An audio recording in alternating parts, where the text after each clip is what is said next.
Leslie Rob comedy, welcome to the show. Wait, Leslie Rob said what? What? Leslie Rob said what? What'd she say? What? Leslie Rob said what?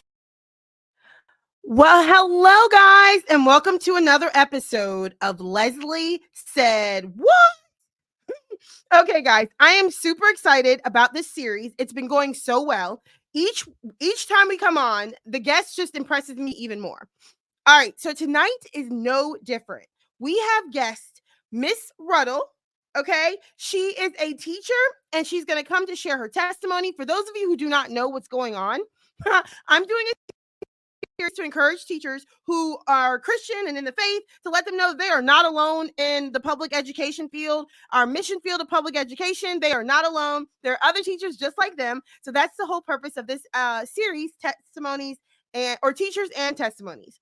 So, as per usual, feel free to make comments in the chat as well as in the comment section, and then we will recognize your comment. We will respond to any questions that you guys have. But most importantly, guys, the whole point is just to have a good time and enjoy the conversation. So, without further ado, guys, I'm going to bring her on, Miss Michelle Ruddle. Hey, Michelle. Hello. How are you? Good. How are you? I'm good. So good to be here. Oh, well, I'm so glad to have you. So, Miss Ruddle, what is it that you teach? Right now, I teach 8th grade math. 8th grade math. Okay, well, gosh, hats off to you. I cannot do middle school. Do you like teaching middle school?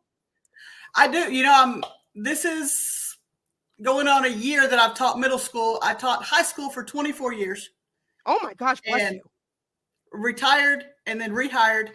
And so now I'm teaching 8th grade math part-time. And I love those middle school kids. They are silly and they're goofy. I just could not. I did middle school for 1 year. I couldn't do it anymore after that. I was worried. I was worried when they asked me to come back and do 8th grade because in high school, I did better with juniors and seniors. Oh, yeah, the higher level. Yeah, not so much with freshmen. I had issues. I had trouble figuring out freshmen. Oh my goodness. What is the deal with the freshmen, Miss Ruddle? I don't understand. I don't know. I couldn't figure it out. But the 8th graders, I just love my 8th graders. They're something else. Oh, well, good. Yeah, no, I was definitely not a middle school teacher, but high school is my sweet spot. So it's cool that you did that for 24 years. Well, here in the comments, Teresa is telling you good evening from Oregon and that she loves Michelle. So hey, Teresa, how's it going? Okay, so now let's introduce yourself. Who's Miss Ruddle? I am Michelle Riddell, and I love teaching. I have, like I say, been teaching. This is year 26. If you take out the one semester I was retired. Hey, so, it still counts. Once a teacher, always a teacher. Once a teacher, always a teacher. That's right. And, you know, I love being a Christian teacher in the public schools. It is most definitely a mission field. For sure. Not only for our students, but for our coworkers. Oh, definitely. Indeed. Oh, that's a good point. That's a really good point. So I am an empty nester. And I will be a grandma for the first time in June. Oh, that's awesome. I'm so excited. I live in Central Texas. Born and raised in Texas, lived all over Texas. Been in Waco now almost 20 years. And oh, awesome. Now, have you always taught in Waco? No, I started teaching in a little town in West Texas called Floydada. That's my first teaching job, was in an alternative high school. And what did you teach there? Everything. I taught what we now call another level. My degree's in elementary education. Mm-hmm. I subbed for a week in a first grade class. Okay. No way. Can't do it. They're little and sweet and I love them, but I'm not detail oriented enough. Yes. So I taught first grade for 1 year. That was it. Oh, you made it a whole year? I only made it a week. Only a week? That's hilarious. Well, I was subbing, so I was only supposed to be there a week. But yeah, I got hired. A whole long story, but I got hired over the telephone from a hospital room to teach in Robinson. But before that, I was in Floydada, taught at the alternative school. I started out with what we called then home economics is now family consumer science. Yes, that's what I teach. Whoop, whoop. What was funny is I got hired to teach that, and I didn't cook and I didn't sew and I only clean when absolutely necessary. So it was definitely a God thing. It definitely depended on him to get to know the big kids. Yeah. And especially at an alternative school. Yeah, and we were at that time we were all credit recovery rather than disciplinary. Okay. Yeah. So it was fabulous. Our students were mostly 17, 18, 19. Most of them were parents. And they were all coming back so they could get their degree. Their diploma. Oh, cool. And so it was a small setting, all Christian teachers. It was amazing. Oh, I bet. Especially if you guys are all in there together. That's kind of like your own little community, your own little neighborhood. It was. And we had kids from 7 districts, students from 7 districts. So I learned there the importance of relationship. Yeah. And importance of how, and I don't know who said this first, but somebody said that they'll never care how much you know until they know how much you care. So true with teaching. And relationship I learned that difference. I learned that at the alternative school. Well, I ended up while I was there teaching also math and English and PE and business. Oh my goodness. I would go back and take the test and get certified. And they said, well, can you teach this? Yeah, I'll go take the test and get certified. So I don't have science and social studies, but I have just about everything else. Oh, that's what's up, Michelle. So. Oh my gosh, that's awesome. Well, how's teaching going this year? Now, are you teaching full-time or I think you said I am teaching part-time. I'm teaching part-time right now. I teach 3 classes and then we have lunch and PLC and then I go home at 12:45. Oh, nice. So then when you said you taught for 24 years, you taught full-time, but what brought you back? Did you retire and then come back? I retired. And you're like, look, let me go back and help with the shortage. Well, I retired in May of 22 and was focusing on writing and speaking ministry. And then in December of 2022, my district that I had worked for 18 years called and said, Michelle, we have an opening for 8th grade math. We have another retired teacher who will do the afternoons. Would you be interested in doing the mornings? Oh, wow. And I said, yes. Oh, that's cool. So, hey, and that's the best part about it is the teachers who are retiring that are coming back to help. It's so awesome because it's definitely a shortage. Like, we don't know what the future for teaching looks like at this point. You know what I mean? Right. Like, let's be for real. Well, it's gotten more difficult. Oh, I'm sure. Yeah. And it looks so different than it did before. You know what I mean? Like, even when I started teaching in 2006 till now, teaching looks completely different than it used to. It does. It looks completely different and it's gotten only more difficult. Oh, I believe it. Now, what brought you to teaching? Like, what made you decide to become a teacher? Well, when I was growing up, my stuffed animals were the smartest on the block because I was always playing school. Oh, that's awesome. And teaching them. Hilarious. So they were your class. They were your first class. They were my first class. I loved school growing up. We moved around a lot, but school was my safe place. And I loved school and I did well in school. And so that was, I don't know, I just loved it. And I also thought that being a teacher, because I wanted to be married and have children, that being a teacher would allow me to have the same schedule pretty much as my children. True. Which it does. Then even after, when I divorced and became a single parent, my daughters were 3 and 1. And I thought, well, I might need to go do something to make some more money. Oh, yeah, that's for sure. But then, I prayed about it and it was like, well, what other job are you going to have this much time with your children? Oh, that's such a good point. And God said, you stay teaching and I will provide. And he has. Oh, that is amazing. Now, you said that school for you was a safe place. Was home not a safe place for you? Oh, I didn't mean that at all. Home was safe. But just in the moving around a lot, school was where I did well. I gotcha. And the thing is yeah. And when you said school's a safe place, and I was like, I wonder for like most of our students, I know for several of my students, one of my students, they're the panes of the glass of the windows in their house cereal boxes. Like a lot of our kids live in really, really low income housing. So for most students, and I loved how you said that, even though, you know, you didn't mean it in this context, for a lot of our students, school is the safe place. Like a lot of the kids come to school, that is their only place of solitude, their only place, the only place that they can have peace. And a lot of times it's the only place where our kids get food. It is. And a lot of times it's a place where they are seen. Yes. Seen and loved on. Yes. Yeah. So true. That's why it's so important as a teacher, like we always say, to be the hands and feet of Jesus, because teaching is a mission field. So like it doesn't have to be like we're hitting kids over the head with this, that, and the other as far as religion or Christianity, but just loving and showing the love that the kids need, right? Right. That's what, you know, Jesus said they'll know, or the Bible says they'll know we are Christians by our love.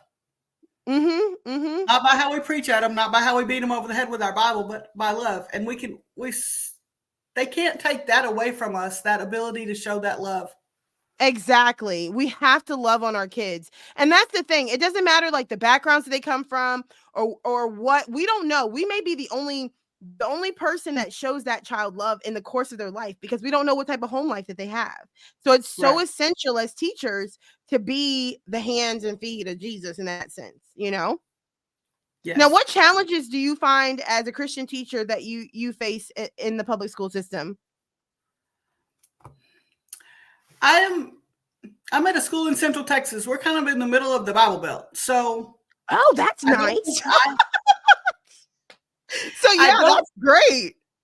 It is. I don't think I face the same obstacles that teachers in other parts of the country face. Yeah. I've read about some of those. I've seen some of those, but we are very fortunate to live in an area that is mostly Christian. And that's awesome. You know, I hear teachers that say, well, or not teachers. Let me back up. I read where people will say, well, we ought to put prayer back in the schools because that's what, you know. Well, a prayer over the PA system is not going to do anything when there's no prayer going on at home. Okay, say that. And it doesn't take the PA system. You know, we can sing prayers ourselves over our classroom and keep those kids in prayer. And now that was a mouthful, Michelle. That was a mouthful. There's so much we can do as teachers, even without praying over the PA system, without out loud praying in our classroom. There's so much we can do to meet the needs of our students, to meet the needs of our coworkers, to encourage them, to show them what being a Christ follower is. Yes. There's so much we can do. We can do that without that prayer over the... I'm not saying I grew up with prayer over the PA system. I'm not saying it was wrong, but look at our society has changed. Yeah, things have changed. And the culture has changed. So now when you said encouragement, you hit something, and I wanted to bring this up. So you had actually mentioned that you wrote a book, and that your book is meant to encourage parents who have lost children. So guys, for those of you who don't know, Michelle wrote a book. It's called Welcome to the Club. I'm Sorry You're Here. And I know that, like, Michelle, you were like, I don't know if I should bring it up, but I actually think you should. I think that would encourage someone. So why don't you tell us about your book? Well, I lost my son in a car wreck when he was 5 years old. We were hit head on the road was starting to get icy. We were hit on. He was hit head on. He was killed instantly. And I had a neighbor shortly after that tell me, you will never be happy again. And I immediately went into another room and I prayed, God, please don't let that be true. Oh, yeah. I didn't know how I was going to put one foot in front of the other. Yeah. I didn't know what life was going to look like, but I certainly didn't want to be not ever happy again. And God has shown me through that. That's been 31 years. God has shown me how joy and sorrow can coexist. That's awesome. And so I wrote this book to help encourage other parents who've lost children or anyone who's grieving. So I wrote that book, and God gave me the title to that book, and I wrote it, and it's helped a lot of people. Oh, that's awesome. But that idea, the idea of joy and sorrow can coexist, that applies in so many things. You and I were talking before we went on about this time right before the Christmas break when teachers are exhausted. Yeah. Kind of in survival mode because we've left it all in that classroom. We're doing our best every day for those kids. Yeah. And we're ready for a break. But in the middle of that exhaustion, we can still find that joy. Yes. Yes. That student that gets it, 2 days before we get out for Christmas.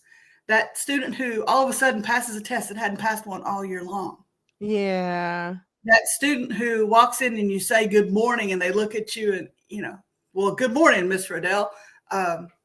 We can still find that joy in the middle of the exhaustion. Yeah, that's so in good. the middle of the frustration that comes from all that stuff we deal with up here. Oh, yeah. Because the teacher brain is an exhausted brain for sure. Yes. So all that stuff that comes that we have to deal with it, we don't see how it makes our job easier. It kind of makes our job harder, it seems like. Yeah, for sure.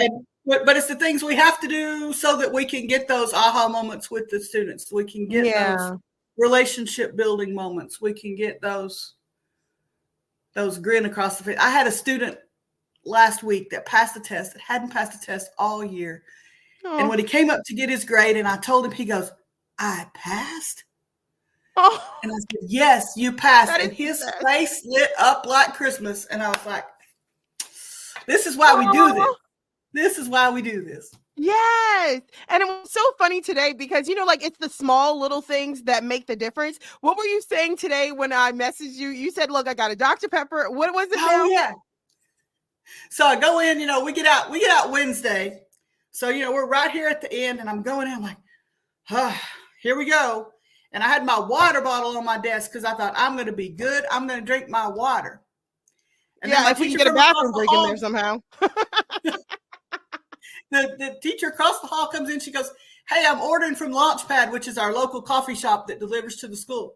You want something? Yes, I do. Yes, I do want something. And then I go to my box and I check it. And my Secret Santa has left me a Dr. Pepper Zero. And I'm like, so I sent you a picture. I had it all lined up on my desk. Okay, day made. I'm set. Let's go. Yes, your day is made. You got your coffee, your Dr. Pepper, and your water bottle. You are all set to go. There we go. And I still have the water bottle, by the way. Now, that is so funny because, when it's those little things throughout the day that encourage us, even just another teacher, just simply like you said, asking, hey, do you want a cup of coffee from, I'm about to order from the coffee shop. It's those little things, those little nuggets throughout the day where, like you said, finding the joy in the exhaustion, finding the joy in all that we have to deal with. And those little bouts of joy are really, really helpful. It makes all the difference. We have to look for those and focus on those because if you're not careful, you'll miss it. In the middle of, I had to go to this meeting and I have to type this plan and I have to fill out this report. What you focus on gets bigger. Ooh, I like that. What you focus on gets bigger, guys, is what Michelle said. And she also said, guys, we have to find the joy in the exhaustion. Throughout the day when you're exhausted and you're over it and, it's just been just enough. Trying to find those little bits of joy to just make your day. Like asking another teacher if they want a coffee from the local coffee shop or, your Secret Santa gift. And a lot of places even do Secret Pals now where you're doing secret little things all year long. Yeah. Can I tell a story? Yeah, sure. Okay. So one year, beginning of the year, I'm teaching high school algebra 2 and we're doing a poll at the beginning, just to kind of get to know you, first day of school thing. And so I had a poll put up on the screen and they could type in their answers on their devices and it was anonymous. So we didn't know who was doing what, but I asked them, what helps you learn best? And some of the answers were serious and some of them were funny. And some student typed in Cheetos. Cheetos is what helps you learn best. Okay. Yeah, Cheetos. And so we laughed. Well, every question after that, somebody incorporated Cheetos into the answer. That's Yes. And we laughed and we had the best time. And I thought, here's my moment to earn teacher points with these kids. And guess where I went after school? I went to the store and guess what I bought? Cheetos. And so I took him to school and I only bought him for that one class. So to buy for everybody gets a little, it wouldn't have meant the same. Just a little bit. Yeah, it does. But it wouldn't have meant the same thing to the other classes. So I hid him under my desk. Before I could get mine out, one of the kids in that particular class walks in and takes a napkin and one Cheeto and puts on everybody's desk. They had brought Cheetos.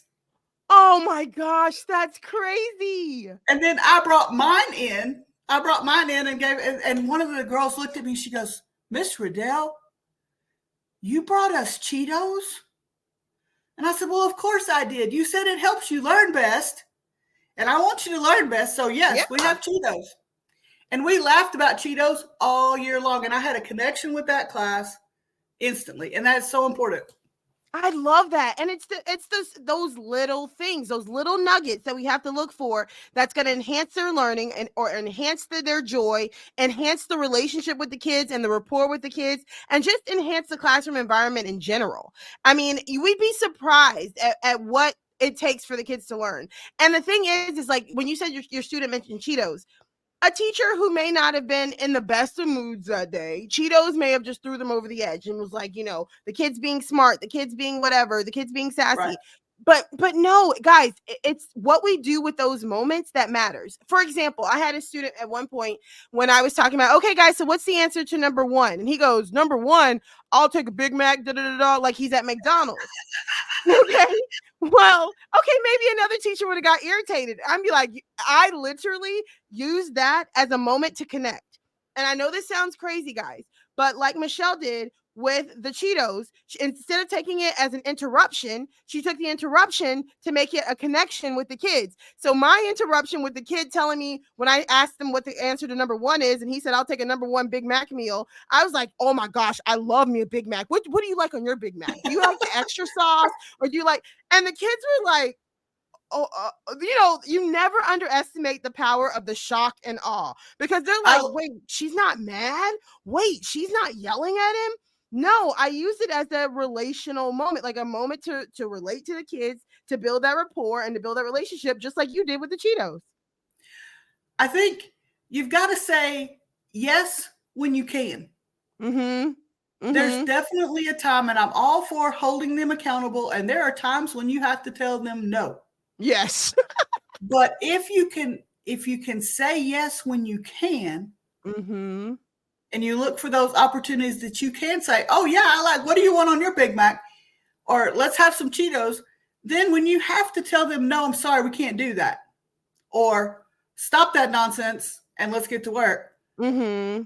Then that's better because you're not just telling them no all the time for the heck of it. And I love how you said that. Like when those moments that we can say yes, we should. Literally, if we can embrace an interruption instead of discipline an interruption, then by all means, we try to make it work. Yes. But Michelle, thank you so much for your time tonight. I really appreciate you being here. And I loved that you sowed those special little nuggets to remind us that to find the joy in the exhaustion and to find the joy in the frustration. And even like to embrace the interruptions with the Cheetos. That was such a great reminder. And guys, go ahead, Michelle. I sure wish I could make the exhaustion and the frustration go away. That'd be nice. If you had a magic wand, Michelle. I know, right? Now, Michelle, when do you guys get out of school for winter break? We get out Wednesday at 1:00. All right. And we get out Tuesday at, I think, 12. I think we have a half day on Tuesday. So we're slightly before you, but we can do this, Michelle. We can make it. We're almost there. We got this. We got this. Now, guys, to get Michelle's book and to learn more about booking Michelle for a speaking engagement, here is her website here. It's www.michelleredell. I did it right this time, right? MichelleRedell.com. I keep calling her Miss Riddle. I don't know why, guys. I think it's because when I was in school, I had a teacher named Miss Riddle. So I just replaced the U with the I. I mean, I don't know. But guys, definitely check out Michelle at MichelleRedell.com. And don't forget her book. is an encouragement for parents who have lost a child and are grieving. It's called Welcome to the Club. I'm sorry you're here. Again, that can also be found on her website. Now, we have a few comments. Jamie said, I love this. Using moments to build connections. Very true. Yes, Jamie, it is so essential. Guys, like Michelle said, if those are those moments where we don't have to technically say no, or we can just let it go and embrace the interruption to build a connection and to build a relationship or rapport with the kids, like Michelle did with the Cheetos, like I did with the Big Mac thing, we just do what we got to do. And Teresa says, great talk. Thank you, Teresa. And thank you, Jamie, as well as Leandra, for being here. We appreciate you guys watching and joining the conversation. But Michelle, again, thank you again for taking the time to be here. I know we as teachers, anytime outside of the classroom, it's precious time. So I thank you for taking the time to be here. Thank you for having me. Yeah. So Michelle, I'm going to pull you out. And so just wait for me backstage. Everybody else, thank you all for coming. And guys, I hope you guys enjoyed that. Those were such special nuggets that Michelle left with us to embrace.